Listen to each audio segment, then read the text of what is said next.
Tapi macam ni. Lepas tu masa mata dia melia, mata dia melia macam ni. Tiba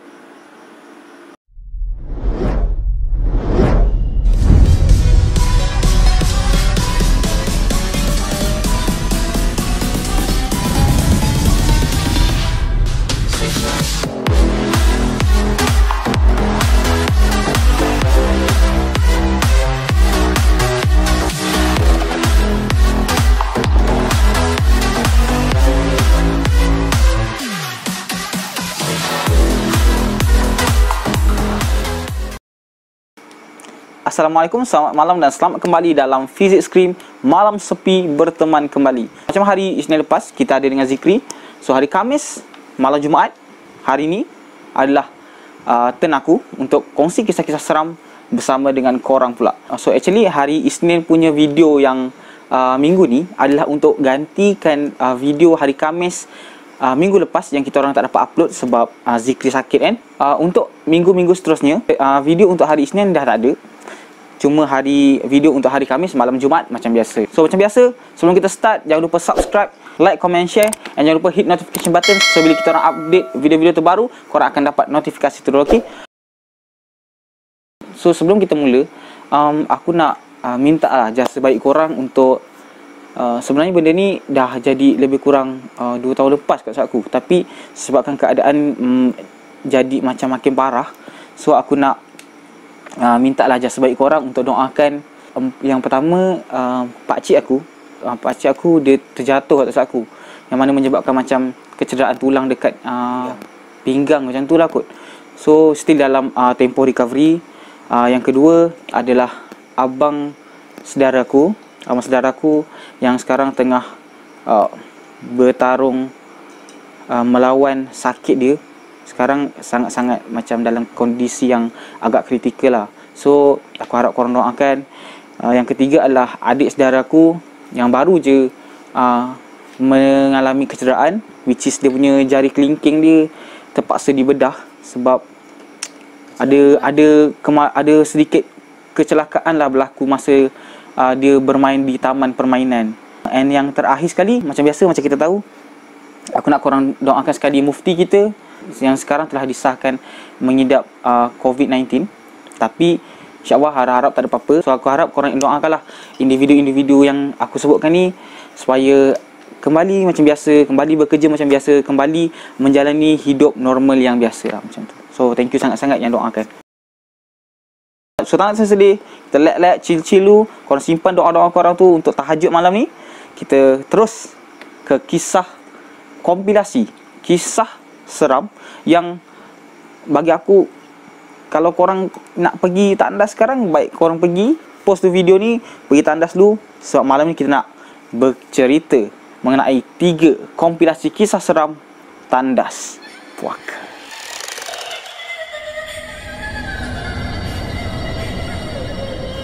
So macam aku pernah cakap dekat korang masa kisah tandas puaka part 1.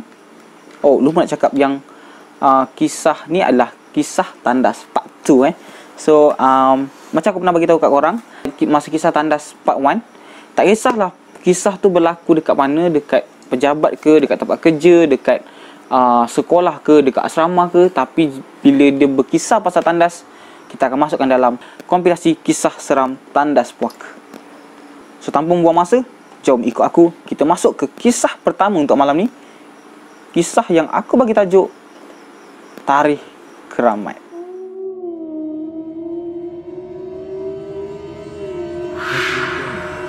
So kisah Tarikh Keramat ni adalah kisah yang dikongsikan oleh sepupu aku, which is dia ni adalah seorang pelajar perempuan yang baru berpindah ke sekolah baharu. So nak dijadikan cerita, masa dia mula-mula masuk dekat sekolah baru ni, dalam seminggu kedua mungkin macam tu kan, tengah duduk lepak-lepak. Lepas tu tiba-tiba kawan dia datang, Hasya, jom lah pergi court. Lepas tu Hasya ni kenapa? Ni kan ada akak sini nak briefing. Lepas tu dia, okey lah, jom lah. Diorang pun bertolak ke court.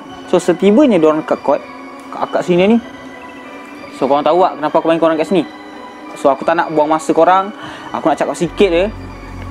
Aku tak nak nampak muka-muka korang ni lepas pukul 12 berkeliaran lagi. Aku tak nampak batang hidung. Kalau aku nampak, siap korang dah Surai. Macam tu So diorang ni pun okey lah, tak apa, itu amaran lah daripada sini. So Hasyan ni pun tanyalah member dia, weh, asal lah kat sini tu tak bagi kita keluar malam So kawan dia ni pun cakap, sebab tarikh hari ni merupakan tarikh keramat. So bila sampainya tarikh keramat ni, kita tak boleh keluar malam sebab takut kena kacau. Macam tu.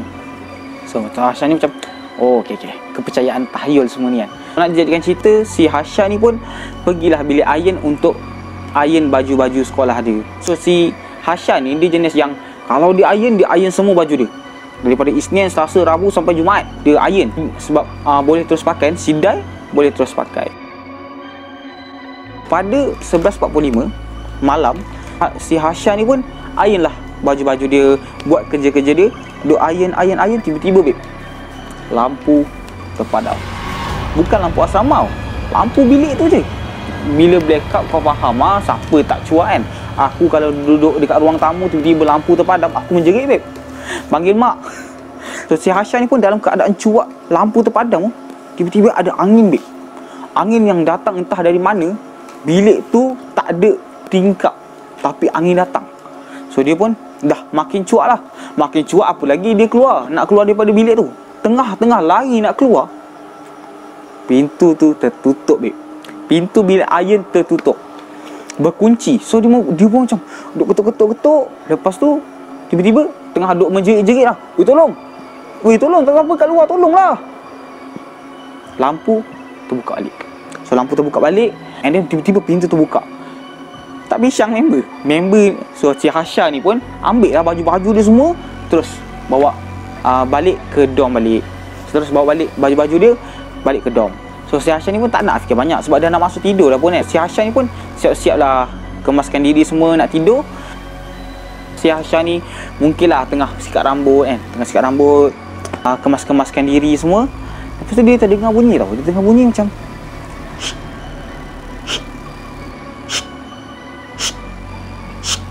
dia macam siapa ni? So si Hasyan ni pun nak check lah. Tak tahulah, dia ni mungkin berani sangat, ataupun dia lupa lah kata-kata member dia pasal tarikh keramat tu. So dia pun pergi ke arah bunyi yang dia dengar, which is arah bunyi tu adalah berasal daripada tandas dia. Tandas asrama dia lah. So si Hasyan ni pun nak pergi check lah dari mana datang arah bunyi ni. Sebab kalau tu member dia kenalah bagi tahu tak boleh lepas pukul 12. Dia takut-takut tiba-tiba senior jumpa, tak pasal je. So dia pun gerak, dia pun pergi dekat tandas tersebut. Tandas asrama selalunya dia ni macam ni tau. Dia banyak kubikel. Lepas tu dia ada tempat untuk sinki panjang. Lepas tu dia ada tempat untuk ambil uduk. Lepas tu dia ada tempat untuk basuh baju. Lebih kurang macam tu lah. So kalau korang boleh bayangkan tandas ni, bagi aku macam ni tau. Tandas, dia masuk. Lepas tu ada kubikel-kubikel, ada mungkin kolah, and then dekat situ ada tempat untuk basuh baju lah, dekat lantai So dia pun dengar bunyi tu. So dia pun menjenguk. Dia nampak ada seorang perempuan yang dia nampak tu membelakangi dia lah. Dia nampak ada seorang perempuan tengah basuh baju. So dia rupanya ada orang lah tengah basuh baju So dia pun nak Hasyan ni pun nak tegur lah, sebab dia takut lah kalau senior jumpa tak kena tuang muka budak tu. So masa dia nak tegur budak perempuan ni, dia perasan budak ni basuh baju tak buka air. Apa kejadah basuh baju tak buka air So dia pun macam, apa benda yang kau buat ni? Kau basuh apa? Cuci lantai ke So dia pun jenguk daripada arah belakang dia nampak perempuan tu. Lepas tu dia jenguk dari belakang. Dia nampak perempuan ni tengah gosok tu. Bukan baju kepala.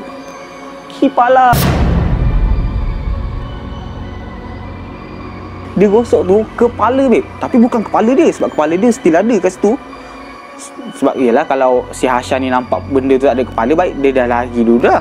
Tapi ni dia nampak ada kepala Tapi tengah gosok kepala, kepala siapa dia rembat. Dan menurut Hasya, kepala yang dah disental tu, kondisi dia 50% hancur, babe.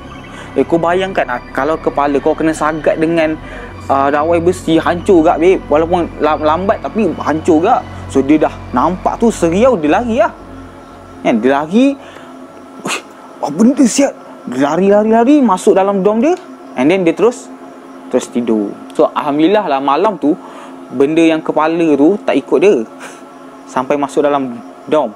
So keesokannya dia pun mungkin dia nak basuh baju lah. Dia pergi dekat tempat Dobby, tapi tempat Dobby tu dekat bilik warden.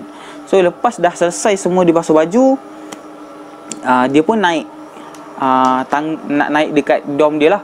Naik dekat dom dia. So dia pun nak naik ke dom dia. Tengah-tengah nak naik ni, babe, dia nampak dekat atas tu ada satu lembaga, muka dia biru, babe. Memang kalau kita tengok dekat cerita, kalau macam orang buat yang benda-benda ni, muka biru tak seram. Kalau kau nampak depan mata muka biru, kau pun biru, babe. And yang menyeramkan, benda tu tengok dia sambil tersenyum, babe. Boleh bayangkan tak? And mungkinlah kesilapan si Hasya ni adalah dia lalu kat tangga, which is tangga tu adalah tangga yang orang dah tak guna dah. So mungkin benda tu memang dah ambil pot dah kat situ. Siapa lalu, memang kena. Siapa lalu memang kena. So itulah kisah pasal tarikh keramat. And untuk pengetahuan korang, kisah tarikh keramat ni, tarikh keramat tu adalah tarikh terbinanya sekolah tu. So mungkin adalah sejarah-sejarah kenapa tarikh tu dia dapat jadi tarikh keramat kan.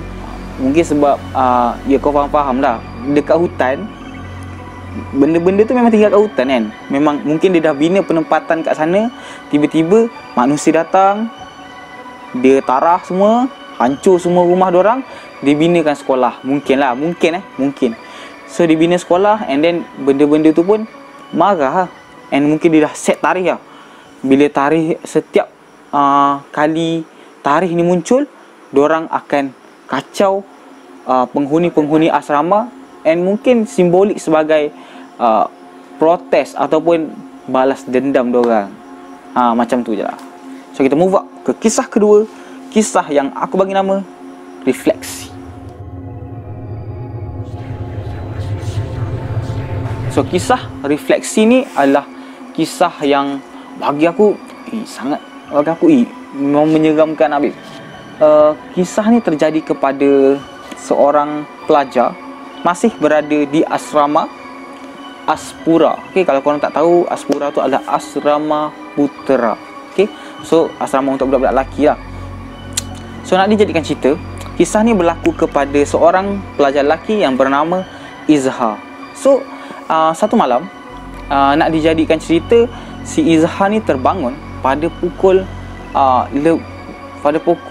selepas pukul 12. So kita tak sure lah dia bangun pukul apa, tapi dia terjaga selepas je lampu dipadamkan. So macam biasa, asrama memang kalau pukul 11 tu dah light off lah, memang akan gelap lah. Kau akan nampak suasana tu memang gelap. So si Izhar ni terbangun. Dia terbangun dari tidur, and then dia nak pergi ke tandas. And then bila nak pergi ke tandas, dia melalui koridor yang gelap lah, sambil memerhatikan pelajar-pelajar lain yang belum tidur. Macam kau lalu koridor, nak pergi tandas, gelap tau, gelap. Lepas tu dia nampak dekat atas aras lain still ada bilik-bilik yang lampu terbuka. Macam tu, lampu terbuka, tapi ada yang dah tidur semua. So dia pun tak apalah, buat dia terus pergi ke tandas yang berada di hujung koridor dia. Bila dia masuk tandas tu, dia pilih tandas yang tengah lah. Dia taklah pilih tandas yang depan ataupun tandas yang belakang, tapi dia pilih yang tengah-tengah gitu. So bila dia masuk, dia lepaskan hajat dia, duk mencangkung sebab dia masuk tandas ni dalam keadaan mamai. So dia duduk macam ni, dia duduk.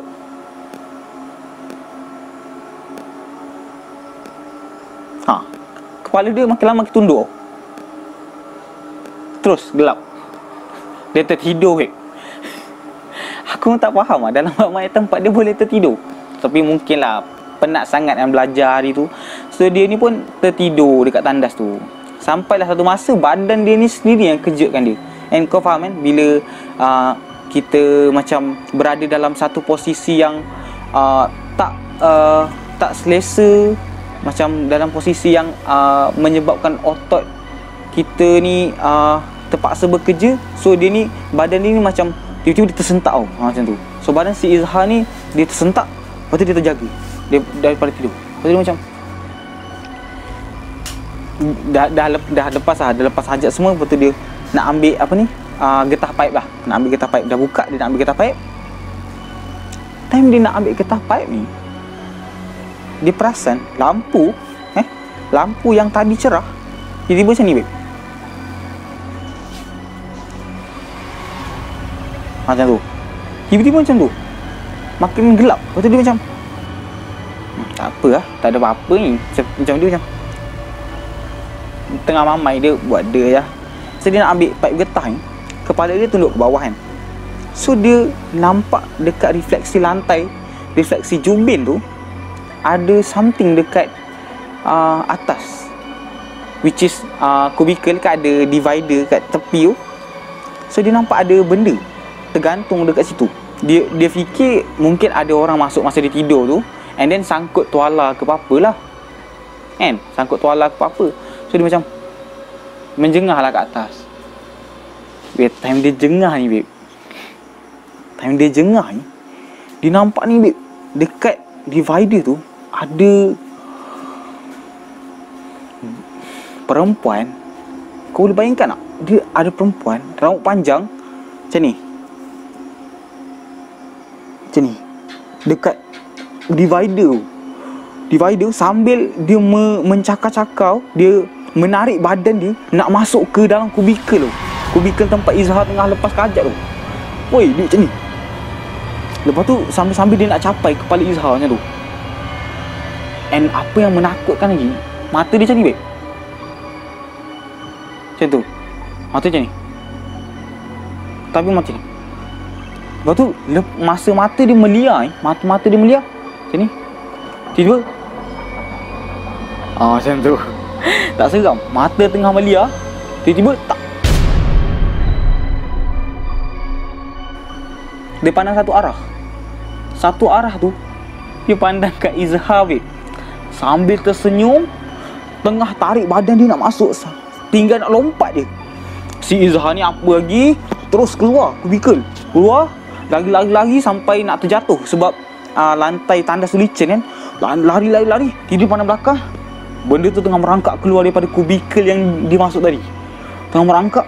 Lepas tu ikut dia. Alamak, seram, babe. Dia lari keluar daripada tandas.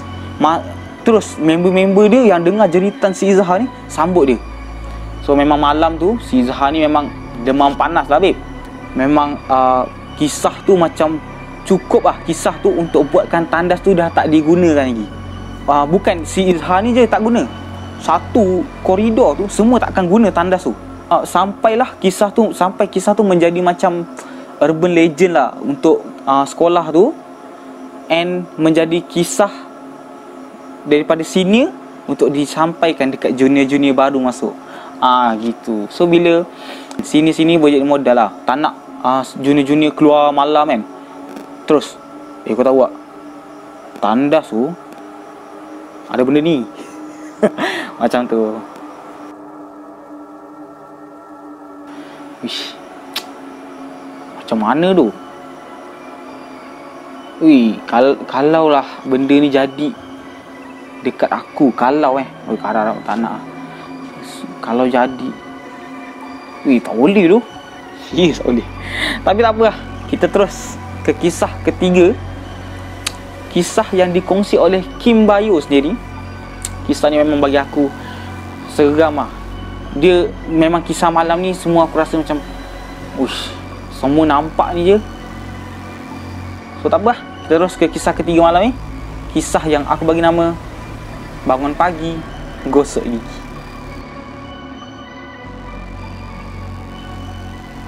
So So kisah ni terjadi kepada salah seorang Kimbayo yang menggelarkan dirinya sebagai Atirah. Okey, bukan nama sebenar. So nak dijadikan cerita, si Atirah ni baru je berpindah ke rumah yang berdekatan dengan rumah nenek dia. Sebelum ni si Atirah ni duduk dekat Shah Alam, tapi atas saranan nenek dia, so si Atirah dengan keluarga dia ni pun berpindahlah ke Kuala Selangor. Okey, and bila diorang berpindah ni lah kisah seram and mistik berlaku dekat rumah tu. So nak dijadikan cerita, si Atirah ni merupakan seorang perempuan yang suka mandi lewat malam. Suka mandi lewat malam, which is dia ni suka mandi pukul 11 ke 12 macam tu. Mula-mula dia dengar gangguan sikit-sikit je tau. Dia alami gangguan ni sikit-sikit je, which is dia dengar macam ada bunyi masa nak tidur. Dia ada dengar bunyi macam orang tengah mandi, tapi bila check tak ada.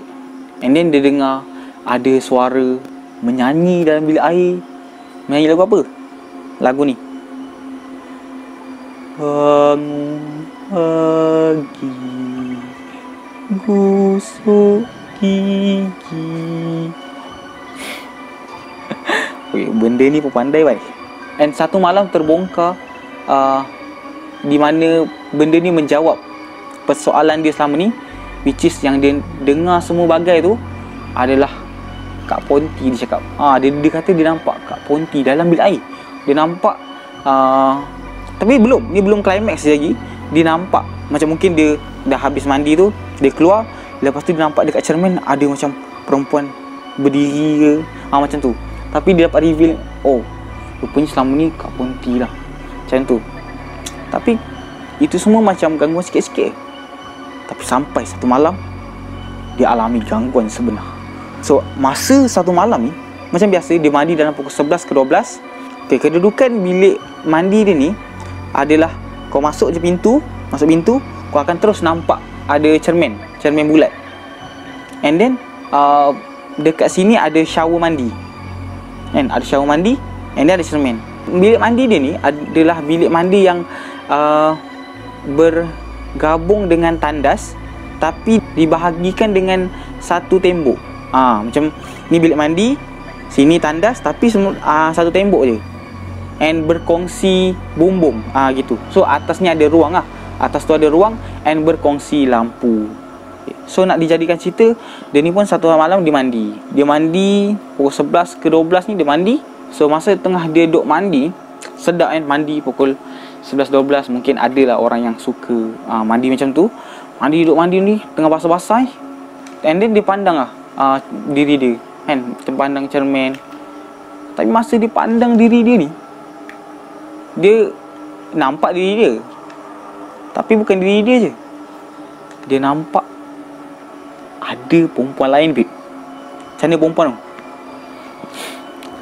Si Atirah ni nampak perempuan tu melekat dekat siling. Tadi aku cakap ada ruang kan, dekat antara tandas dengan bilik air. So dia nampak benda ni, Kak Poti ni melekat macam ni. Kalau korang dapat bayangkan dia melekat macam ni dekat siling, melekat macam ni, sambil kepala dia dongak macam ni, pandang si Atirah. Tak pisang member. So dia ni pun, si Atirah ni apa lagi, capailah tuala semua. And then dia terus keluar, pakai baju semua, tengah cuak kan. Apa benda siap nampak tadi. Sebab selama ni dia, sebelum ni pun dah kena kasih so mungkin dia macam kental sikit tapi itu gangguan yang macam rare So dia pun siap-siap semua pergi tidur. So dia ni tidur dengan mak dia. So tengah-tengah dia tidur, gangguan tu tak berhenti sampai tadi je. Tengah-tengah dia nak tidur, dia dengar macam ni. Dia dengar ada suara panggil, babe. Awal habis mandi malam ni, takut ke? Macam tu. Oi, seram gila, babe. So gangguan tu sampai situ je. And untuk pengetahuan korang, dia still duduk dekat rumah yang dia kena kacau.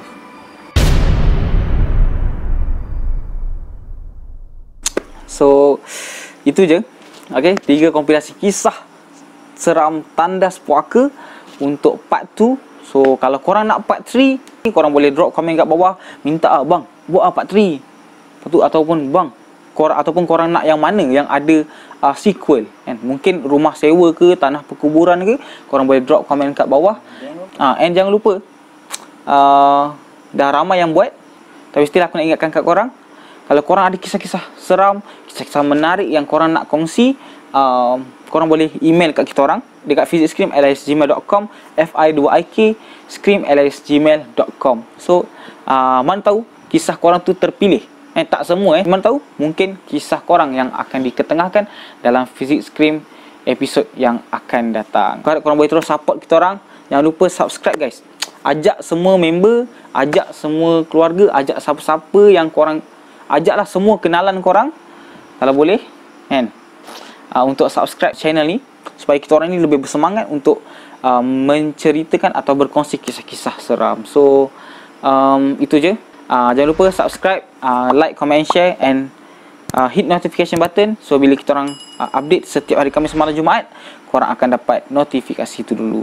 Last but not least, aku nak ingatkan, kalau masuk tandas, mulakanlah dengan baca doa masuk tandas dulu. Simple je. Kalau korang tak ingat, boleh tengok dekat kisah tandas part 1, ataupun korang boleh terus pergi dekat UNIC punya YouTube channel. Sekarang dia ada buat lagu untuk masuk tandas. Aku harap korang berhati-hati musim-musim Covid ni. Aku harap korang semua siap-siap belaka, terlindung daripada segala bala penyakit dan musibah. Tu je. Semoga berjumpa lagi dalam video akan datang. Nyane, kamsahamnida, annyeong.